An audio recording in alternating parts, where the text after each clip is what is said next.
Hey everybody, and welcome to Heavy Debriefings Top 100 Albums of 2025, Part 1, 100 through 91. That's right, I am going through my top 100 albums over the next 2 weeks, over the course of each of the 5 work days, taking Saturday and Sunday off, to give you my favorite albums from the 1021 albums that I covered this year. I have the whole list of rules of how I go about this in the description below, so if that's of interest, go check that out, and yeah, I'll leave a spoiler for what the albums are in every description as well, just in case you want that instead of my thoughts. If you've kept up with AOTY and what I missed, you'll notice that the upcoming reviews are much shorter versions than what I've done in the past, which were already pretty short, but I am on the verge of burnout. So, to avoid that, I'm just leaving you with a few sentences on every single album, help this fly by, and you can check out this music that much faster. So, let's get into album 100. And kicking things off at number 100, we have Deconstruction Sequence with Tenebris Cosmicus Tempora. The sophomore album from this Polish band instantly grabbed my attention. Their blend of black metal infuses progressive, death, and avant-garde moments, taking a genre known for its extreme edge and kicks it up to a further notch, feeling like an unholy and an annihilating take on Doheimsgard, Arcturus, and Akakaki. Overall, this is a grand and very depressing look at our society, but it's truly needed. If you like your black metal on the far reaches of the extreme, you need to check this one out. At 99, we have Barren Path with Grieving, featuring almost everyone from the final lineup of Gridlink and Mitchell Luna of Shock Withdrawal. This lineup is devastating. While the sound of the band is going to draw some Gridlink comparisons, Barren Path is so much more of the death grind side of things, rather than the over-the-top insanity of the technical grindcore that Gridlink was. The album is short at 12 tracks, and the longest song comes in at 1 minute and 43 seconds, but not a second is wasted. This is by far my favorite grind album of any kind in 2025, and if you want that grindcore experience with more substance and sheer brutality, check out Barren Path. At number 98, we have Lunar with Tempora Mutineer. After putting out one of my favorite albums of 2023 with The Illusionist, this feels like another living tribute to all things prog rock and metal. The band goes from sounding like Thank You Scientist to Between the Buried and Me to Opeth, and balances things out with Primus, Savatage, and Styx, giving a true prog feel that any prog fan should appreciate. Now at 97, we have Labyrinth with In the Vanishing Echoes of Goodbye. The 10th album from the legendary Italian progressive power metal band is some of the finest work the band has ever done. They know what works and what doesn't work at this point, and they're not afraid to stretch the boundaries. The album is filled to the brim with the progressive power metal that put them on the map, and if you like the likes of Angra, early day Stradivarius, and of course Vision Divine, you will love the brand new album from Labyrinth. Now at 96, we have Serpent God with Denial. The debut album from this Finnish band is the thing that Death Doom nightmares are made of, and I swear I mean that in a good way. This hits the darkest, deepest sides of Death Doom and gets into that blend of the Peaceville 3 while maintaining their own identity with more blackened and melodeath moments. I can't wait to see where the band goes from here, and if this debut album is any indication, they will only get more depressing and filled with grief from here on out. Up now at 95, we have Age of Ruin with Nothing Man. 5 albums in 25 years from this DC band has led to arguably the band's best work, hitting the fine line of the catchiest moments of 2000s metalcore with the faintest bits of 90s melodeath to make for an album that stretches the early day 21st century sound, but updates it for 2025. If you enjoy the likes of Darkest Hour, 36 Crazy Fists, and Paradise Slaves, you will find something to truly enjoy about Age of Ruin. Here at 94, we have The Bleak Picture with Shades of Life. Hot off their debut album with 2024's Meaningless comes the sophomore album from this Finnish melodic death doom band. They continue their sound of the darkest, saddest, yet most gorgeous music that grips your heartstrings while tearing you apart. If you enjoy the likes of the death doom side of Paradise Lost and the more melodic side of Swallow the Sun, this is required listening. At 93, we have Lord Vigo with Walk the Shadows. Lord Vigo returns with their most diverse album to date, and on the German band's 6th album, they decide to throw things for a loop and start incorporating a nice healthy mix of goth rock into their epic doom metal. It's like if you threw a coat of Bloody Hammers all over Crypt Sermon, Chemis, and Solitude Aeternus. If this is the new chapter of the band, I can't wait to see what's next. Do not skip out on this one if you're a goth or a doom fan. This is the chocolate meets peanut butter experience that you should not miss. At number 92, we have Wet with Apex. My favorite Jeff Scott Soda band is back with the 5th album, and it's everything that I love about the band and more. This is just excelled melodic metal from start to finish with lyrics that have true meaning behind it, and songs that are just fun and meant for the live setting. Wet continues to create some of the best work of melodic metal. And at 91, we have Atorn, or A Thorn, with Human God Machine. The 3rd album from this German band blew me away in all the right ways. It hits the levels of power metal, thrash metal, progressive metal, and hints of melodeath thrown in at just the right spots to make the music even more dynamic and catchy no matter your music taste. It's that sweet spot for anyone who needs the music of Mercenary, Nevermore, and Soilwork. If you need that in your life, give this band your proper and full attention. And there you go, folks, my first 10 albums down for my top 100 albums of 2025. What'd you think? Some good albums here, some bad albums, anything you never heard of before? Anything you want to check out? Anything you're predicting are going to make the list? What's in your list? Please let me know down below. And of course, like, comment, share, subscribe, and come back tomorrow when we do the Heavy Debriefings Top 100 Albums of 2025 Part 2, 90 through 81. But until then, this is Josh Ronquist saying, embrace the skillet. And welcome to Heavy Debriefings Top 100 Albums of 2025 Part 2, 90 through 81. Rules are in the description below, or if you want the written version, check it out in the description as well. Let's get right into it. At number 90, we have Austere with The Stillness of Dissolution. Just 14 months and a day after their 2024 album Beneath the Threshold, Austere did an almost immediate turnaround and given us another slab of depressing yet exceptional black metal. The Australian duo's 5th album feels like the band exploring more of their black metal side while still doing the occasional post-black, acoustic, and genre bending that makes them stand out. If you like your black metal on the depressing side, Austere is the band for you. At number 89, we have Thormesis with Nevertheless. The 8th album from this long-running German band is my first foray into the band, and I wish I heard them sooner. Honestly, this is one of the most accessible albums in the style of black metal that I've ever heard. It feels like the perfect starter album for anyone who wants to discover this kind of black metal and what it holds. If you're looking for something in the vein of Amiensis, Winterforst, and Der Weg einer Freiheit, check out Thormesis as soon as you can. At number 88, we have Heroe with Wield. The debut album from this Philadelphia instrumental post-metal band reinvigorated my love for the genre in a way that I didn't know could be done. There are the right moments of minimalist work while being flipped on its head by incredible technical ability to balance everything out. If you've never checked out instrumental post-rock / metal before, let this be your first example of it. You will become infatuated with the genre. Number 87, we have Hooded Menace with Lachrymose Monuments of Obscuration. The 7th album from this long-running death doom band hits a new level that feels like a loving tribute to the past, but feels entirely in their own way, and it's won me more over than any other album they've done. The album sounds like it was recorded back in 1992 along the lines of the Peaceville 3, but you'll also hear Electric Wizard and the occasional King Diamond riff. This album has it all for the classic death doom sound, and in a world full of dread, I wouldn't want it any other way. At 86, we have Mesa with The Spin. The 4th album from this Italian band is easily their best, combining this dark sense of doom metal but incorporating some 80s goth tinges, making the music stand out amongst the rest of their genre. It feels like someone mixed Candlemass, The Sisters of Mercy, and Windhand to create something that just keeps getting better the more that you listen to it. At 85, we have Asura with As Ink in Water. The sophomore album from this UK band mixes post-black and progressive metal in a wonderful combination of sounds that balances out the heavy aspects, the proggy aspects, and the other elements of genre bending to create a unique album that hits hard in the lyrical content as much as it does in the musical approach. This contains so much of what I love about bands of Opeth, Nia Lascaris, and Abstract Illusion, Visitant, and Heritois, all rolled into one package. At 84, we have Stillbirth with Survival Protocol. It takes a lot for me to like a band that's primarily focused on brutal death metal, but that is what's done here with the 9th album from this legendary German band. It's a very fun album, a dark album as well, but it's so much fun to listen to. There's so many left of center moments that you'll never know what to expect on a first time listen, and if you want a gateway band to get you into brutal death metal, Stillbirth is that band, and they deserve your love.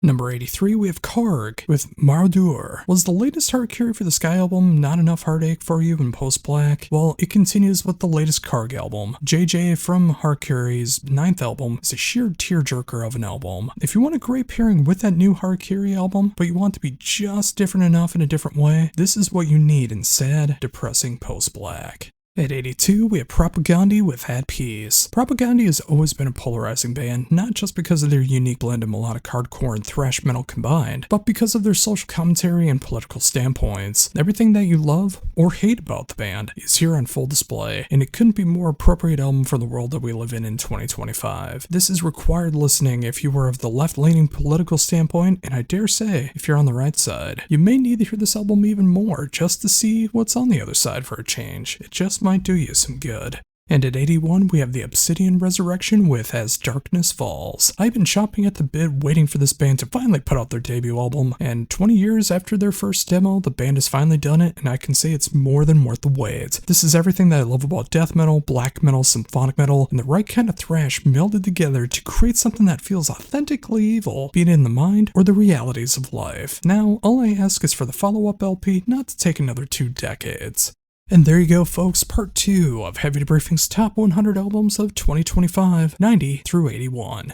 What'd you think? Was there some good albums here, some bad albums, new discoveries, anything you'll check out? What do you think is going to make the list? What is on your list? Please let me know down below. And of course, like, comment, share, subscribe, all of that good stuff. Make sure to come back tomorrow for part 3, 80 through 71. Until then, this is Josh Runquist saying, embrace the skeleton. And welcome to part 3 of Heavy Debriefings Top 100 Albums of 2025, 80 through 71. Rules are down below, written versions down below. Let's get into it. At number 80 is Sunver with Arrhythmia, combining the best elements of post-black and also making any black metal screams almost secondary to the astounding clean vocals is such a refreshing and welcome change of pace for this style, feeling like a mix of Deadly Carnage, Harakiri for the Sky, Alcest, and Lantlos. This is a band that has blown my mind every time that I listen to them, and I can't get enough. If you need some refreshing post-black, check this one out now. At 79, we have Clepsydra with Of Terror and Soul. This Israeli death doom band focuses on the horrors of war, persecution, and the pain of life, still while having a sense of hope to it all. It's a tear-jerking album that hits all the best moments of bands like November's Doom, My Dying Bride, and their own unique influences. And the dual vocals between the both male screams and female cleans are so emotional, it brings me very close to tearing up myself. You will just need to check this one out to understand why. At 78 is Avantasia with Here Be Dragons. Tobias Sammet's epic display of power metal is back. You can get into super fast power metal that I love, some pop rock elements that remind you why Latter Day Ed Guy was so great, and some epic power metal that you know how the band does very well. This is a fantastic album, just give it the time it deserves to click. At 77, we have Heresis with Si Vis Pacem Parabellum. The debut album from this German post-black band is one of the most devastating pieces of post-black that I've ever heard. The music on this one is pure intensity, no matter the tempo, and it will hit you like a ton of bricks with one of the best sounding productions you'll ever hear in this style. This reminds me if Keep of Kelsian started making post-black, or if you enjoy the likes of Dervig, Einer Freiheit, White Ward, and Outrest, you will love Heresis. At 76, we have Labyrinthus Stellarum with Rift in Reality. The Ukrainian duo is finally back with their 3rd album in 3 years. While only forming back in 2021, the band has vastly improved on every album, and this is easily their best to date. This is an astounding way of combining cosmic and atmospheric black metal with more industrial, electronic, and EDM moments to create a band that sounds like no other in the best way possible. Even if you don't like black metal, there's a chance that you can fall in love with Labyrinthus Stellarum. At 75, we have Destruction of Orion with States of Horror. The sophomore album from this Bulgarian project already showing so much promise of progression from her debut album that came out just last year. This perfectly describes Funeral Doom in a nutshell. If you need a good cry, or just want some good catharsis, or simply just love the gloom that comes with Funeral Doom, give Destruction of Orion your proper attention.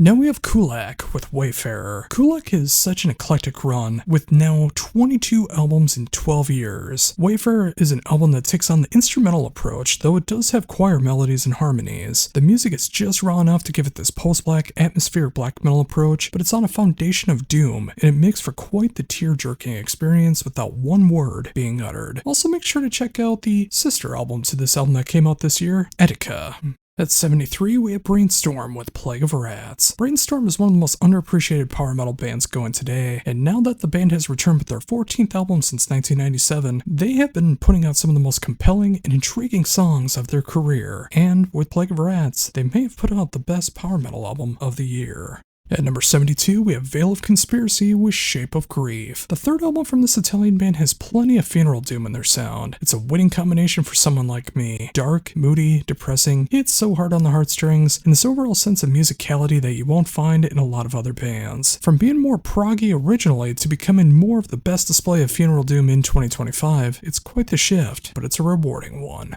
And at 71, we have Bloodletter with Leave the Light Behind. The fourth album from the Chicago thrash band is my first foray into the band, but I instantly fell in love. This is my kind of thrash to an absolute T, making for a perfect blend of Death Angel and Warbringer. You couldn't come up with a better combination for my style, and that's what Bloodletter is doing here. I think this is an underrated release that you should not miss out on, as it is one of my favorite thrash metal albums of 2025.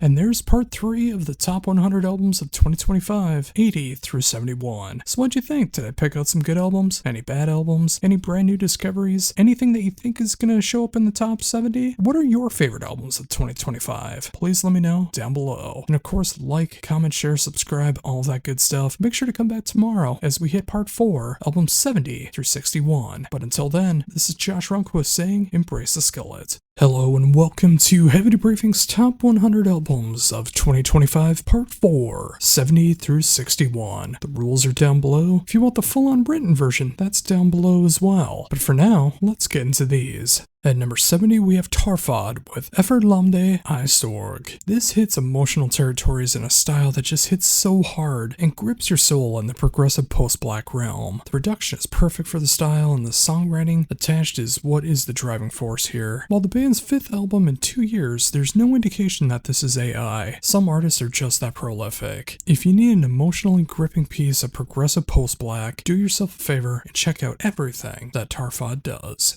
Coming in at number 69 is Blackbriar with 1,000 Little Deaths. The Dutch band returns for their 3rd album since 2021 with a spectacular display of symphonic gothic metal and their added spice of alternative metal. The band continues to explore their sound, going deeper into heavier territories and more mainstream territories at the same time. Overall, you're not going to find the band like this who makes a more earnest, whimsical, and satisfying approach to this style than Blackbriar in 2025. If you enjoy the likes of Elaine, Cellar Darling, and Serenia, give this a shot.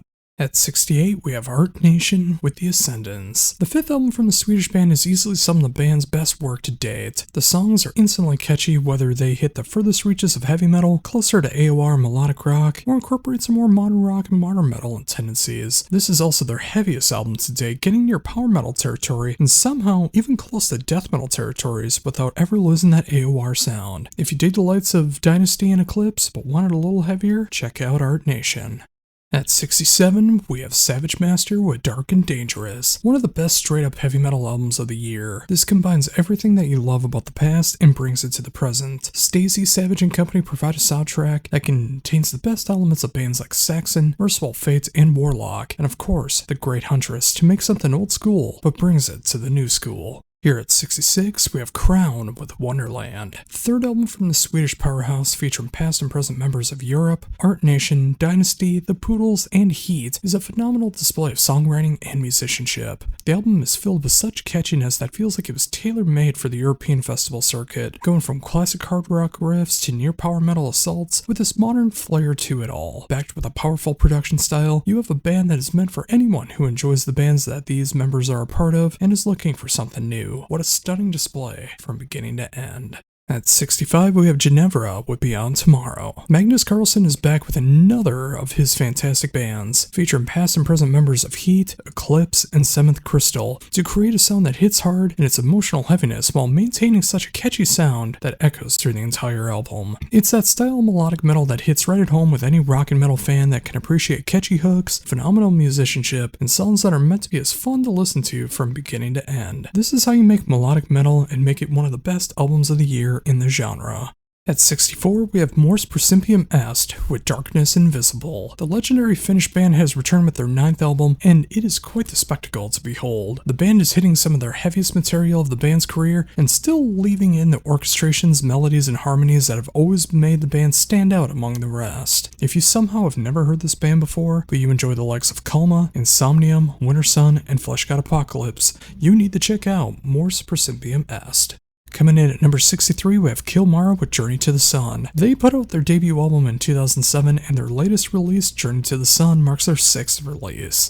The Spanish melodic metal band does the perfect blend of crushing riffs that you never hear in 80s glam rock, but also the melodies and harmonies that you would only hear in melodic metal and AOR. It's a winning combination that makes every album appeal to the old school and the new school of hard rock and metal fans. If you haven't checked them out before, you may have a new favorite band. At 62, we have Wings of Steel with Winds of Time. The sophomore album from this LA band is a landmark album not only for the band but for the revival metal genre. While the debut album does a great display of showcasing more of the hard rock and metal side of things, Winds of Time showcases more of the classic metal side and fully shows what this band is capable of. From jaw-dropping musicianship to the insane vocal deliveries to writing super heavy riffs to powerful ballads and being a showcase to the new generation that heavy metal is alive and well. Wings of Steel may bring the genre back to the mainstream crowd, and in 2025, we definitely need it. And at 61, we have Testament with Parabellum. The Almighty Testament has returned with their 14th album, and it may be their most ferocious album since The Gathering. While there are elements of melody, harmony, and more commercial-sounding elements, they are devastated by the number of heavy moments that obliterate everything in its path. But it's not all heavy, as there is the ballad Meant to Be, which is a pure showcase of emotion, and may be my favorite Testament ballad since, well, the ballad. Overall, while definitely on the heavier end of things, this is a great showcase of everything the band has been up to for almost 40 years now, and doubling down on the best elements of being the best thrash band of that original era. This album shows that the fire of the band still shines, and it will for a long, long time.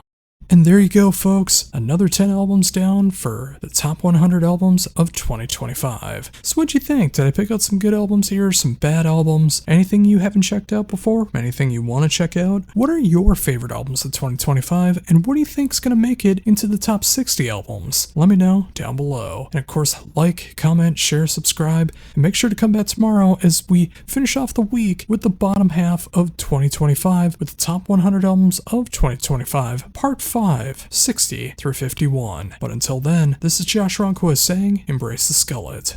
Hello and welcome to Heavy Debriefings Top 100 Albums of 2025, Part 5, 60 through 51, as we finish the bottom half of my Top 100 list. Rules are down below, the written version's down below. Let's do this.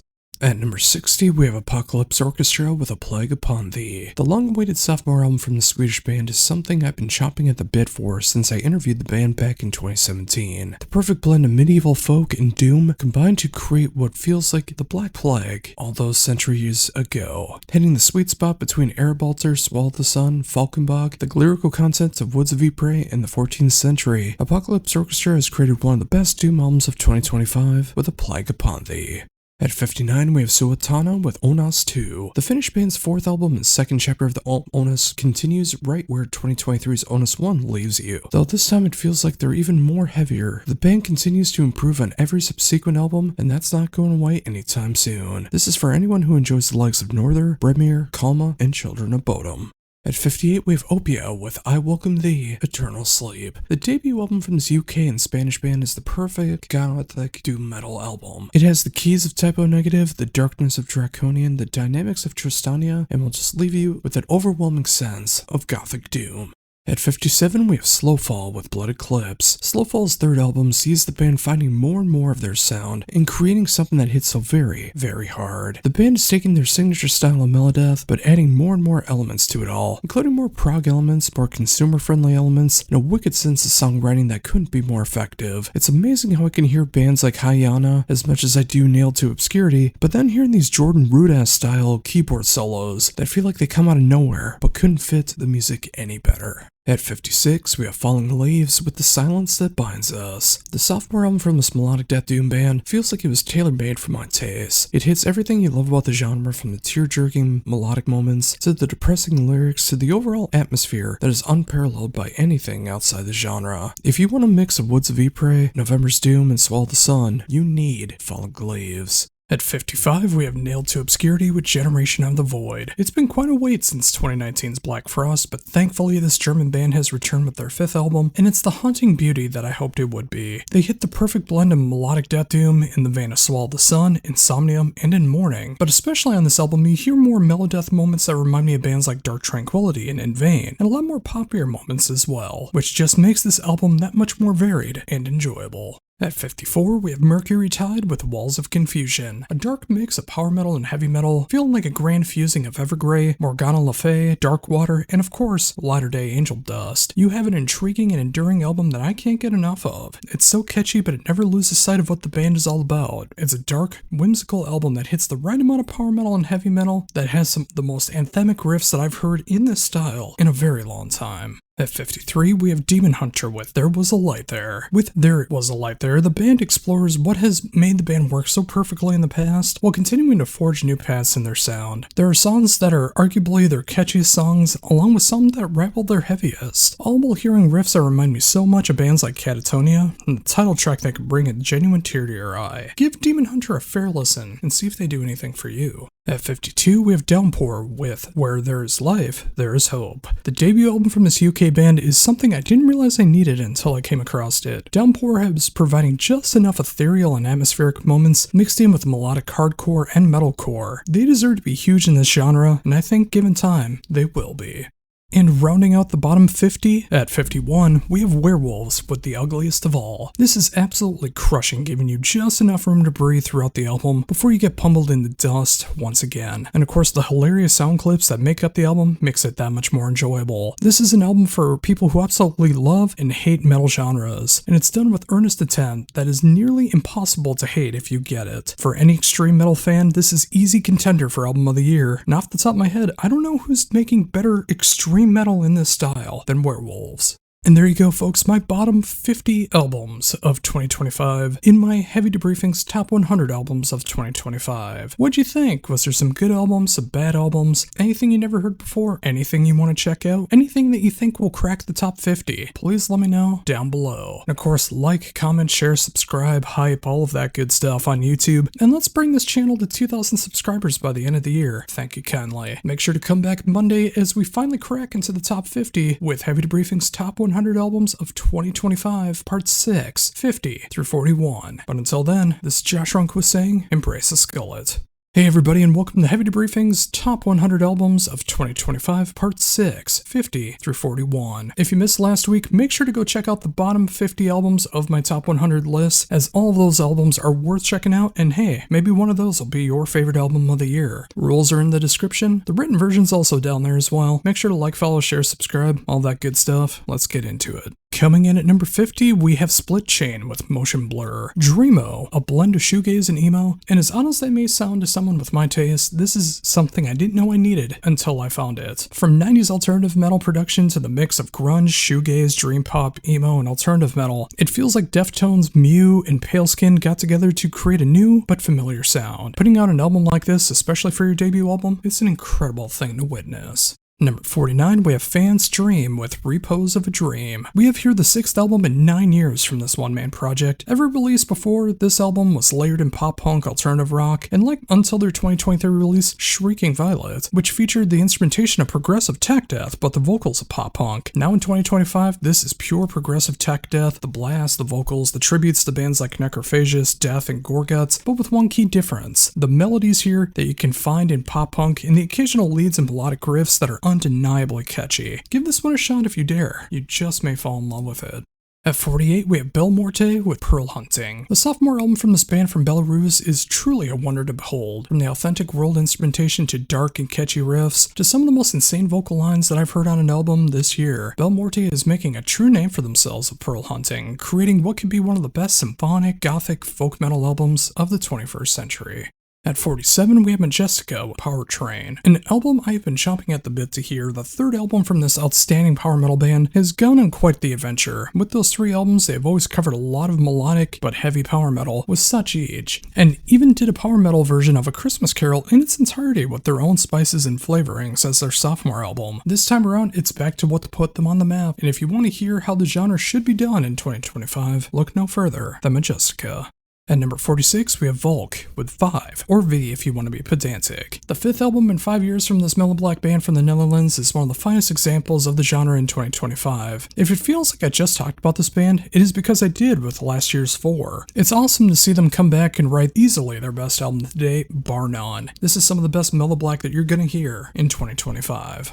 Number 45, we have Tribunal with Impotence and Ruin. The sophomore album from this BC band hit me like a slow, brooding sucker punch to the soul. It is that perfect blend of dark, soul-crushing, depressing, and just a tad bit whimsical to give you everything from My Dying Bride to Draconian to Theater of Tragedy and even Shape of Despair. This is magnificent work and easily one of the top doom albums of 2025. At number 44, and I apologize for my pronunciation, Der Weg einer Freiheit with Innern. Simply put, this is one of the best post-black albums of 2025. From beginning to end, every song on this album takes you on a journey that, while very sad, you never want to leave. Whether it goes deep into post-rock side of things, sucker punches you with the black metal side, or comes together for that perfect blend of post-black. This album truly has it all, and it only gets better every time you put it on. This is for anyone who enjoys the likes of Hertoire, Agrippni, and Gorilla. Coming in at number 43, and I apologize for my pronunciation, Ethmeb with Allo Babar Es Le Carabolos. In something I can't quite put my finger on, I have been listening to this album and I can't get enough of it. Here's my honest attempt at trying to describe the music at hand. Mike Patton if he joined Strapion Lad, and they wanted to make a progressive power metal album, all in French. Almost all of my favorite genres are covered here between 3 epic tracks, coming in at 11 minutes 11 seconds, 22 minutes and 22 seconds, and 33 minutes and 33 seconds. It's quirky, silly, brutal, epic, and intense all at the same time. This is the most progressive in every sense of the true meaning of the word album I've heard in years. At number 42, and I apologize for the pronunciation, Volksflüster with Knonch and Sange. Again, I apologize. The 8th album from this long-running German outfit is one of the most hard-hitting albums of post-black in 2025. If you like the traditional sound of the band, that's here. Seeing how much of the band has grown over the years and become an entity that they are today is an incredible thing to see, and it only gets better as time rolls on. If you dig anything from Panopticon, Woden's Throne, or Winterfelleth, you need Volksflüster in your life.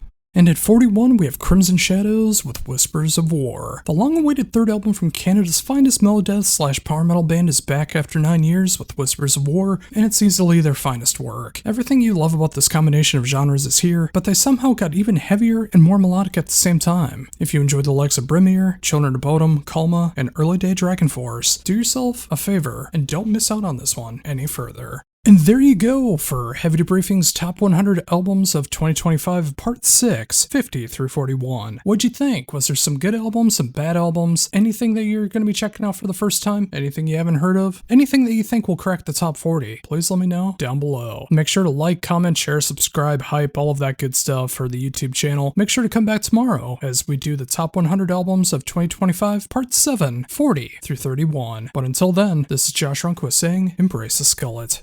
Hello everyone and welcome to Heavy Debriefings Top 100 Albums of 2025, Part 7, 40 through 31. Today we're cracking the top 40, rules are down below, the written version's down below, let's do this. At number 40, we have Tomarum with Beyond Obsidian Euphoria. The sophomore album from this Georgia band is everything I hoped it would be. While nowhere near as dark and as heartbreaking as their debut album, I don't know how anyone could match that emotional intensity. This is meant to be an album of self-realization, learning from the past, and moving forward. You can hear as much Cynic, Allegiant, and Fallujah as you do Neavlascaris, and Abstract Illusion, and Desiderium. At 39, we have Leave with The Cost of Compromise. The debut album from this German band has some of the catchiest modern rock that I've heard all year. While it has this way of combining what works best for hard rock, radio rock, emo, and occasionally metal moments to create something that feels like once it drops, it is going to explode in popularity.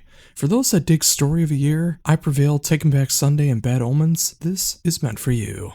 At 38, we have Unrequited with Pathway to the Moon. The latest album from one of the most engaging and thought-provoking bands in black gaze and post-black is Unrequited. In what be their most commercial-sounding album in the band's discography so far, the band has created an otherworldly feel that is filled with so much emotion and sensational songwriting that this easily could make you weep from just the music alone. With this being their staggering 7th album in 9 years, this one-man Canadian band is the perfect blend of the wonder of being out in space and the loneliness of leaving everything you know behind. Sit in a dark room, put this one on, and drift away. At 37, we have Oromet with The Sinking Isle. The sophomore album from the Sacramento band hits that sweet spot of funeral doom that couldn't feel more appropriate for this time of year. This duo has created 3 tracks over 43 minutes of some of the best funeral doom not only of this year, but some of the best of the genre. If you enjoy the likes of Deha's funeral doom albums, Bell Witch, and Morphle Congregation, this will become a new obsession for you. At 36, we have Seor with Amidst the Ruins. With their 6th album, the band may have put out their most emotionally gripping album to date. This one hits even harder when you hear the lyrics. This will be the folk metal album of 2025, and every other band in the style is going to have to try their hardest to knock it off the pedestal, or mountaintop. Sorry for the pun. At 35, we have Omnium Gatherum with May the Bridges We Burn Light the Way. The band returns with their 10th album, and it's quite the statement. The band has taken their grand mix of melodeath, occasional genre bending, more clean vocals, and the catchiest songwriting they can accomplish, and created an album that hits every era of the band, while still forging towards the future. This is some of the finest melodeath of the year, and you're not going to find much better this year than Omnium Gatherum. At 34, we have Visitant with Rubidium. The debut album from this Floridian band starring members of Abiotic and Accursed Creator is an album for the ages, combining a passion of melodeath, death metal, symphonic black metal, all rolled into one thing. It's not an easy thing to achieve without sounding like a hodgepodge, but the band does it, and it sounds like it's done with magnificent ease. If you want a mix of Nagelfar, Arsis, The Black Dahlia Murder, and Opeth, check out Visitant. At 33, we have the Man-Eating Tree with Night Verses.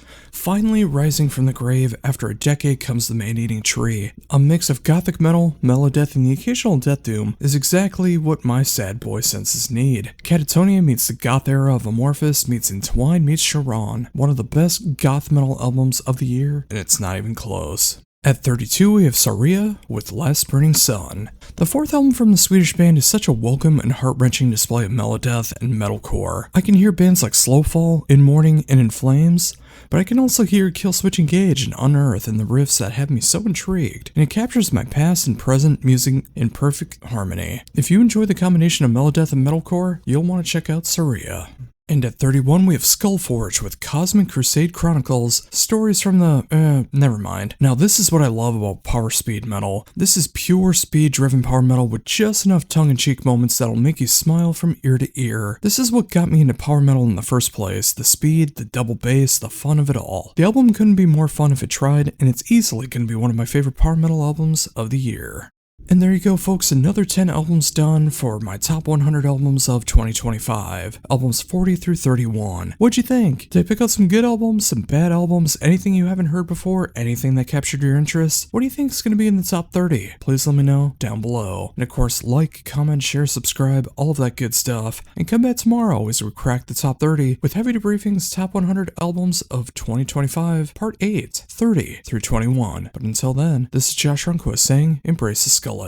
And welcome back to Heavy Debriefings Top 100 Albums of 2025, Part 8, 30 through 21. I can't believe we've already hit the top 30, and these ones are sure to shine. Rules are down below, the written version's down below, everything that you need to know in the description. Let's get into it. At number 30, we have Dreamwake with The Lost Years. One of the best examples of showcasing what is possible with genre bending in the mainstream sound is here with Dreamwake. The sophomore album from this New England band feels like an American version of the band One Morning Left, combining the best elements of metalcore, 80s synthwave, and they create their own unique sound and make it truly their own. Match that up with killer music and you have one of my favorite metalcore albums of the year. It hit me like a ton of bricks, and it might for you as well. At 29, we have Ghost with Skeletor. It's a more guitar-centric Ghost album that does have its fair share of poppier and catchier moments, but there's plenty of heavy riffs, double bass, and metal going on as well. This is a band that's going forward into their sound, starting with a more 70s occult feel, but now hitting that 80s and 90s AOR sound, and they know how to write some catchy riffs along with that. I hear as much moments of Rush as I do Faith No More, and that is such a cool thing to see. This is one of the best Ghost albums to date, and I can't wait to see what the next chapter entails. At 28, we have Am I in Trouble with Spectrum. Am I in Trouble is a band that swings for the fences at their very first at-bat and knocks it out of the park.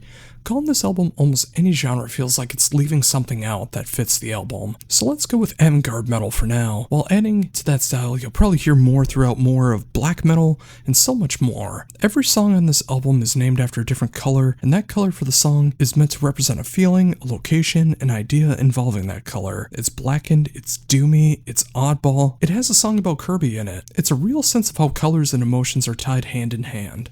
At 27, we have The Biscuit Merchant with Tempura, the 10th album from this extravagant and eclectic project. There is so much to love. If you love the likes of Devin Townsend, Opeth, Dream Theater, etc., but you want it done just a bit heavier and catchier, then this is something you need to give your full attention. Thankfully, with that, there will be 26 albums under this moniker, each album named after a different letter of the alphabet.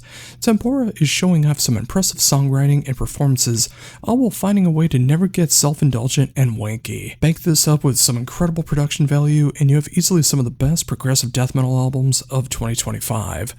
While this may be an overwhelming concept to comprehend, let alone listen to, give Tempura a shot and see if it's for you. This is how you innovate progressive metal. At 26, we have Sometime in February with Phantom Sea. Their blend of instrumental progressive metal takes moments of the heaviest ends of bands like Between the Buried and Me, the shreddy side of bands like Dream Theater, the occasional genre bending, and moments that remind me so much of olden days Scale the Summit, and you have such an incredible album from start to finish. The band has been garnering attention since their inception, and I am so happy for them, and it's all well deserved. If you want a refreshing take on instrumental metal, this is an album that you need to check out. At 25, we have Frog with Eclipse. The debut album from this New York band is one of the most authentic displays of how to meld genres together in a heavy fusion I've heard in a very long time.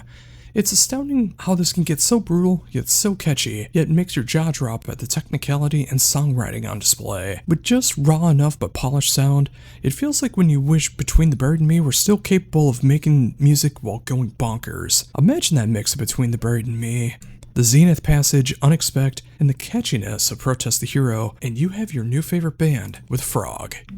At 24, we have Vigil Hunter with their self-titled debut. The self-titled debut from this progressive power metal band takes you right back to the 80s era of the genre and makes you beg for more. The album hits everything that I love about bands Sanctuary, Fate's Warning, Crimson Glory, and Sabotage, and creates some of the most catchy but hard-hitting music of the genre. Vigil Hunter is a band that anyone who enjoys progressive power metal needs on their radar, and I mean right now. At 23, we have Harakiri for the Sky with Sun Scorched, taking the idea of post-black and making it truly their own time and time again, featuring so many great guest appearances as well from Groza, Austere, Svalbard, and they even do a Radiohead cover of all bands to end the album. A true tearjerker of a post-black album with its diversity, many great appearances, and this might even be the band's finest work to date. This might be the album that pushes them into the next level of metal popularity. At 22, we have Defecto with Echoes of Isolation. This is exactly what 2025 progressive metal should be in every way. As a concept album that explores mental health and the ailments that come from it, it matches each song to a different ailment to match how it feels to have to deal with those issues. To the musicianship on hand that only gets better the more you listen to it. Even if you just care about the music, imagine a mix of Borealis, Evergrey, and Symphony X, and you'll start to hear what this band is all about. And at 21, we have Remina with The Silver Sea, the sophomore album from this New Zealand band, which also features the full lineup of the band Lightfield Reverie, has put out the surprise atmospheric gothic doom metal album of the year. This is everything I love about the genre, with the added emotion that you can only get when you write in this style, and know the true sorrow and heartache that comes from it. This is the kind of album that if you love gothic, doom, atmospheric, and cosmic overtones, there is no excuse to miss out on this one. And there you go, folks, another 10 albums down for Heavy Debriefings Top 100 Albums of 2025. What'd you think? Did I pick out some good albums? Did I pick out some bad albums? Anything that captured your interest? Anything you want to check out? Anything that you think will hit the top 20? Please let me know down below. And of course, like, comment, share, subscribe, hype, all of that good stuff. And make sure to come back tomorrow when we finally crack into the top 20 with Heavy Debriefings Top 100 Albums of 2025 Part 9, 20 through 11. Until then, this is Josh Runquist for Heavy Debriefings saying, embrace the skullet. And welcome back to Heavy Debriefings Top 100 Albums of 2025 Part 9, 20 through 11. We're finally cracking into the top 20. Rules are down below, the written version's down below, all the social media, all that good stuff, of course, down below. Let's get into it. Coming in at number 20, we have Less DMV or Less DM with Epitaph 2. Julien Leray of Lacrimas Profundae is back with his second solo album, and wow, this is one of the most emotionally gripping albums that you're going to hear in this style in 2025. While it is very much in the gothic tinge of things, some are more aggressive and hard-hitting, almost black metal in moments. Some are more late 90s, early 2000s Finnish goth, like him, Lacrimas Profundae, and others are just Julien experimenting with his influences. Seriously, whether you're a diehard fan or hearing about him just now, give Julien a chance with his latest album. Number 19, we have Serenity and Murder with Timeless Reverie. This is the Japanese band's 5th album and my first foray into the band, but they cover everything I want in this style. It's symphonic in just the right ways, it's blackened layering in some of the vocals, it's melodeath through and through, and it has some of the most awe-inspiring moments that I've heard on an album in years. It can get so catchy and poppy while never losing its heavy qualities. If you like anything symphonic, blackened melodeath, or J-rock and J-pop, check this out. At number 18, we have Blood Sky with 2025. After discovering Michael Mills' band Toehider, I've always wanted him to make a full-on progressive power metal band, as he simply has the voice for it, and in 2025 that's finally happened in the form of Blood Sky, an Australian duo with the other half being Richard Mosley of Taliesin, putting together all of the music and instrumentation. Together they have made a prog power album that hits everything that I love about Symphony X, Halloween, Stradivarius, and so much more to create one of the most authentic and hard-hitting albums of the genre. This is everything that I hoped it would be, and it only gets better with every single listen. Number 17, we have Black Braid with 3. This hits everything you love about black metal, but it is done with such finesse and expertise that it can absolutely be a band making their game-changer album. Mixing black metal with just enough Native American folk influences to create a sound that you can hear in other bands like Agalog and Panopticon, but it's not done like this. 3 makes not only a more mature album with more dynamics, it's also their best songwriting and performances so far.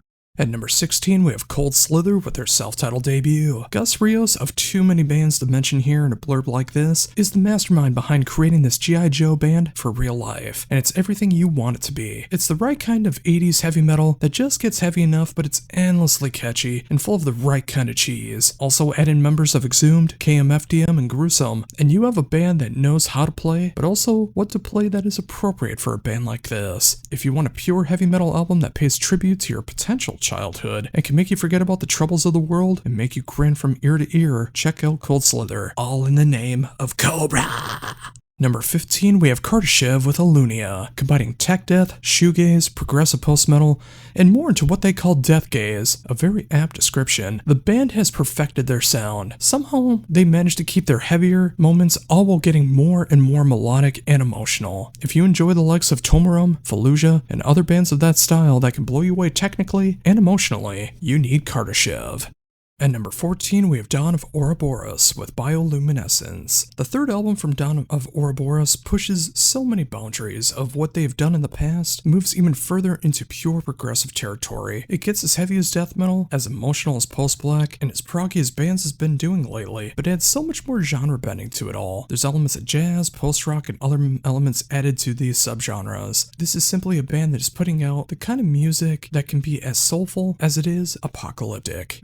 At 13, we have Paradise Lost with Ascension. And speaking of the Peaceville 3, the legendary Paradise Lost has returned with their 17th album in 35 years, and they haven't lost a devastating step in that time. With Ascension, it has everything that you love about the gothic metal side of the band, whether you love the olden days of the doomy side, or if you love more the gothic side, or the more the hard rock side, that's here as well. Check out where the band is now at 2025, and see how they're still making some of the best music of their career. At number 12, we have Astronoid with Star God. Astronoid has gone on quite the voyage of sound, and with their 4th album, it's their biggest departure yet, but still sounds like the band. After many positive and negative things hitting the band over the last few years, the band has set a new course in sound while not straying too far from the path. If you love what the band has done before with their unique sound of Mew meets Devin Townsend meets Emperor, that is here, but there's so much less of that in the sound in favor of a more 80s AOR synthwave and space rock sound. Think Magic Dance, Rollo Tomasi, and Mole mixed together, and you have Star God by Astronoid.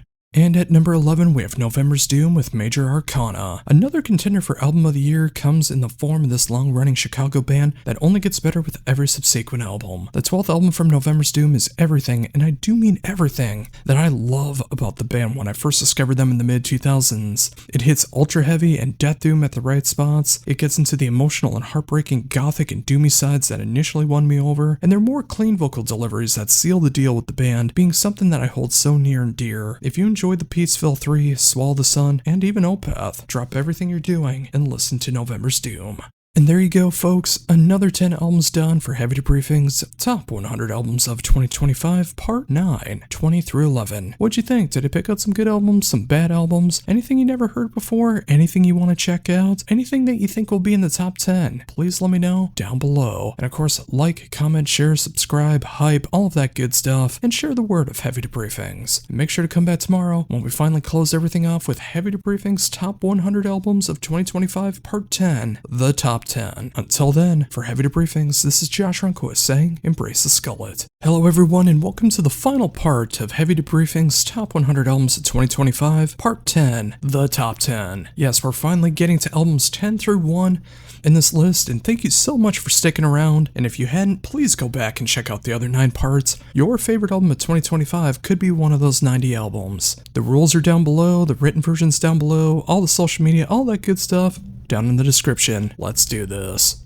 At number 10, we have November with Words of Indigo. The band has always pushed the boundaries on every album, and with Words of Indigo, they may be pushing their most forward-thinking and envelope-pushing album the band has ever done. The band hits more towards the alternative and gothic elements of the band's sound compared to the death doom they've always been pushing. This hits everything I love about the band, from latter-day Anathema to early-day My Dying Bride to November's Doom to the entire career of Green Carnation. If you love any genre that I just got done talking about, please give this a proper listen and discover your new obsession.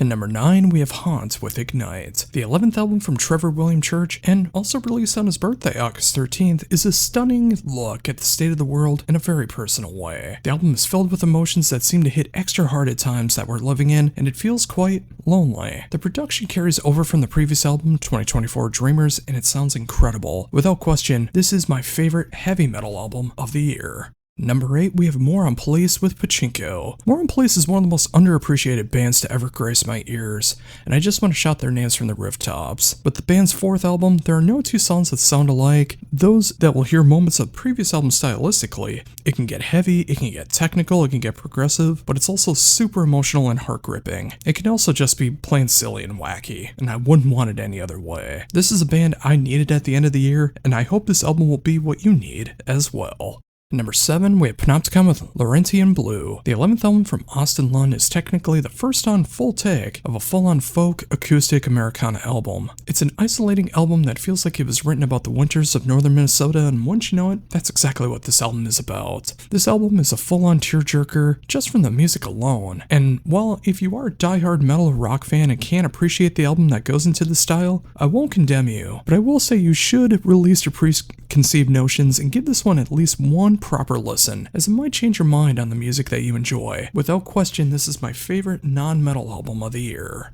At number 6, we have Green Carnation with A Dark Room Part 1, The Shores of Melancholia. One of my favorite all-time bands has returned with their 7th album, and first in a new trilogy with parts 2 and 3 coming out in 2026. This is one of the finest progressive metal albums of the year, and of course they add their touch of gothic and other elements to make this tug at the heartstrings and rip your soul apart from its sadness. Again, this is the first album of 3, and I'm eagerly awaiting parts 2 and 3, and see what they have in store for us eventually in 2026. At number 5, we have the Clout Boys with I Don't Want to See You in Heaven. Album of the year potential here with the Georgia mathcore band. Zappa meets Dillinger Escape Plan meets 2000s emo post-hardcore. For the band's 3rd album, the band has gone in so many different directions, but they still feel like they put out their catchiest album to date. I will say that if you want a one-of-a-kind album from a one-of-a-kind band, give the Clout Boys a spin or two and see if it works for you. Whether you found a new favorite discovery or a band that you're going to hate forever, it is worth the risk to give them a try. At number 4, we have The Reticent with Please. This album broke me. There's no other way to put it. This is an album that feels like the band studied my life, learned about me, my multiple suicide attempts, my mental demons, and put all that pain into a 50-minute album that can be processed for anyone dealing with mental health struggles, or at least shed a light on the very real effects that can be happening to those affected. Musically, the music has this cynic meets Haken meets Between the Buried Me meets Porcupine Tree sound that won't be everyone's cup of tea, but it is mine, and sadly it feels all too relatable to my upbringing, and when you match that up to the subject matter, it couldn't hit harder if it tried. If you need a cathartic listen that truly gets into what it's like to suffer mentally, please check out Please by The Reticent. At number 3, we have In Mourning with the Immortal. 2025 In Mourning is much different from the 2012 In Mourning I fell in love with, but that is in no way a bad thing. The band is exploring more progressive and melodeath moments with the right amount of raspy gothic cleans that makes me want to shed a tear every time I listen to them. The production is exactly what it needs to be, and the music is a tearjerker after another tearjerker. If you want a band that can channel Insomnium, In Vain, Swallow the Sun, Amorphous, and Catatonia, you need, and I do mean you need, In Mourning. At number 2, we have Heretoire with Solstatia. The 4th album in 14 years from this staple of post-black is pure, majestic tones of the genre from beginning to end. It hits everything from the darkest, fastest edges of the sound to near post-rock elements that truly showcase the emotional side of the band, all while never losing sight of what the band can be. This is easily for anyone who enjoys the likes of a Gripney, Heart Curie for the Sky, Deaf Heaven, and Fen. And finally, at number 1, we have An Abstract Illusion with The Sleeping City. The 3rd album from this mighty Swedish band has Album of the Year written all over it. It is the perfect blend of atmospheric and progressive death metal that they perfected on 2022's Whoa. This time, however, they've incorporated more 80s synth elements in just the right spots to make this album feel a bit more haunting. If you enjoy the likes of Neovlascaris, Witherscape, Tomarum, and Bellacore, this will easily be one of your favorite albums of the year.